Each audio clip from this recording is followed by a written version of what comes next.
जय माता की, जय माता दी। आप सभी सुन रहे हैं कथा प्रसंग चैनल। कृपया इसे सब्सक्राइब करें और ज्ञानवर्धक, मनोरम और पौराणिक कथाएं सुनते रहें।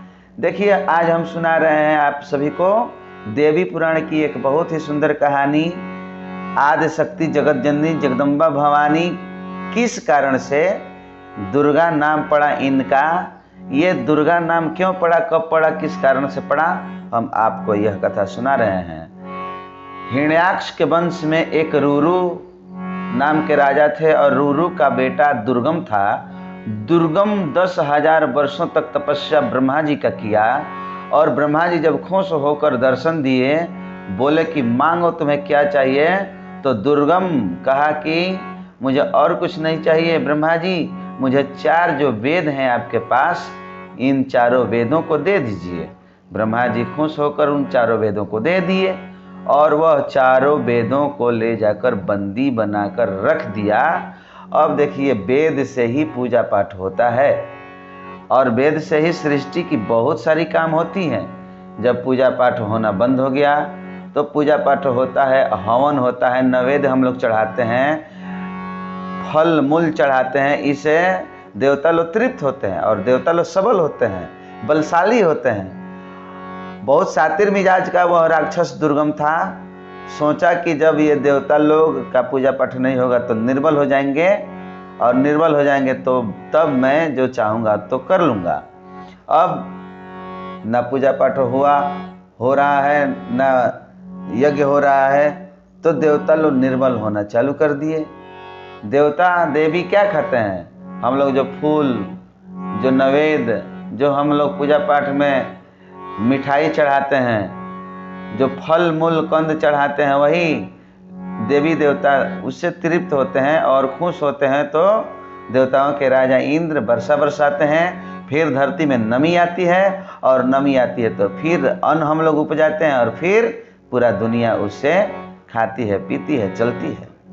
और फिर जब हम लोग खाते पीते हैं तो फिर हम लोग हवन आदि जग करते हैं, तो जग से फिर देवी देवता लोग तृप्त होते हैं। यही प्रक्रिया है, यही दुनिया का नियम है।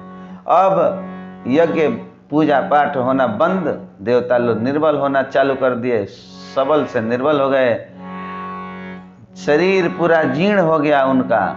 और जब यज्ञ नहीं होगा तो पानी नहीं होगा, वर्षा नहीं होगा, वर्षा होना बंद, अब अनाज होना बंद, पेड़ पौधे सूखने लगे, बिना खाए, बिना जल पिए, बिना पानी पिए लोग मरने लगे लोग, देवी देवता निर्बल होने लगे।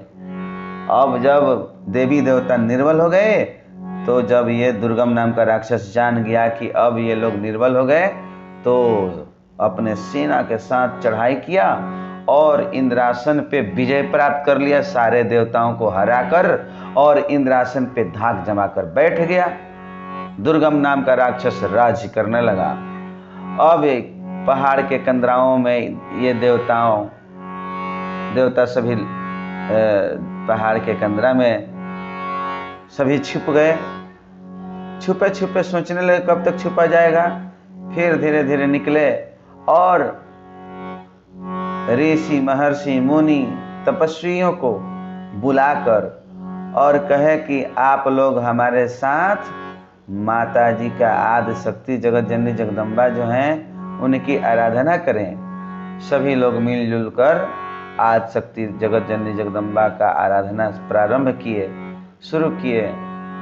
बहुत आराधना प्रार्थना करने के बाद आदि शक्ति जगत जननी जगदम्बा परम्बा माँ विराजमान हुई और प्रकट होकर जब प्रकट हुई तो देखी कि सब लोग निर्बल हो गए हैं, हड्डी बच गया है शरीर में, पूरा संसार का वृक्ष पेड़ पौधे सूख गए हैं, अकाल पड़ गया है। माता का मन विह्वल हो उठा। माता का मन जानते ही हैं, माता के शरीर में सैकड़ों लाखों आंखें उत्पन्न हो गई और उन सभी आंखों से माता जी रोना प्रारंभ कर दी। आंसू की धारा बह निकली।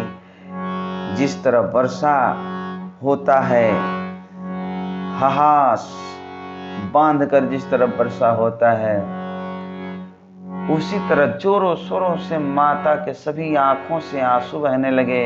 इतना पानी गिरा, इतना आंसू गिरा कि पानी ही पानी जलमग्न हो गया और जितने तालाब, पोखरा, नदी, ताल तलैया थे सभी भर गए और पेड़ पौधे जितने थे उनमें हरियाली आना शुरू हो गई।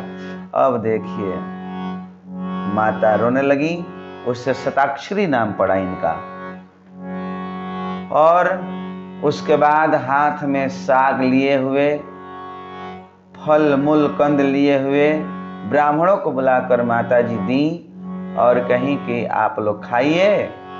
और उसी समय माता जितना अन्न हम लोग खाते हैं उन अन्न को उपजा कर माता अन्न भी प्रदान की। और उसके बाद शकंभरी माता का नाम पड़ा और शताक्षी माँ कहलाई उसी समय। उसके बाद लोग कहे कि हे माँ, ये तो दुर्गम राक्षस की करतूत है जो इतना कष्ट हम लोग सह रहे हैं। हे माँ, मार दीजिए, उसका वध कीजिए और संसार को उबारिए।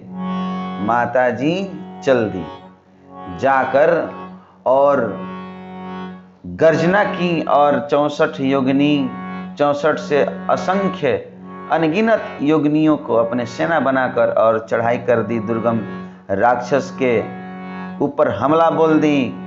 और देखिए उधर से दुर्गम राक्षस भी अपने सेना को भेजा। माता जी का जो जितनी सेनाएं थीं वो दुर्गम के जितने सेना थे उनको मार डाली। अब लाल लाल आंख किए हुए, लाल लाल वस्त्र पहने हुए, लाल रथ पे सवार होके दुर्गम राक्षस चल दिया वहां से माता जी से लड़ाई करने के लिए आया और घनघोर युद्ध किया। बहुत भारी युद्ध हुआ। माता जी देख रही हैं कि यह घनघोर युद्ध कर रहा है। इतना बलशाली था कि आते आते जितने सेनाएं थी माता जी का, उन सभी सेनाओं का वध कर दिया, मार डाला। दुर्गम अकेले ही मार डाला। अब माता जी सोच रही हैं कि ऐसे ये नहीं मानेगा, इसको मारना पड़ेगा। और माँ 7 बाण निकाल के उसके आंख में और 15 बाण निकाल के धनुष द्वारा उसके छाती में बाण मारी और वहीं पे दुर्गम नाम का जो राक्षस था वो ढेर हो गया, मर गया, वध कर दी माँ। और हाहाकार मच गया, पूरे लोग जय जयकार मनाने लगे। दुर्गम नाम का जो राक्षस था उसका वध माता जी की, उसी के नाम पे नाम ये माता जी का नाम दुर्गा पड़ गया।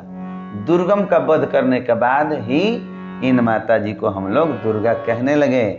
यही कारण है कि माता जी का नाम दुर्गा पड़ा। फिर अगली कथा के साथ में आऊँगा, आपको सुनाऊँगा। मेरे चैनल को सब्सक्राइब कर लें। जय माता दी, जय माता।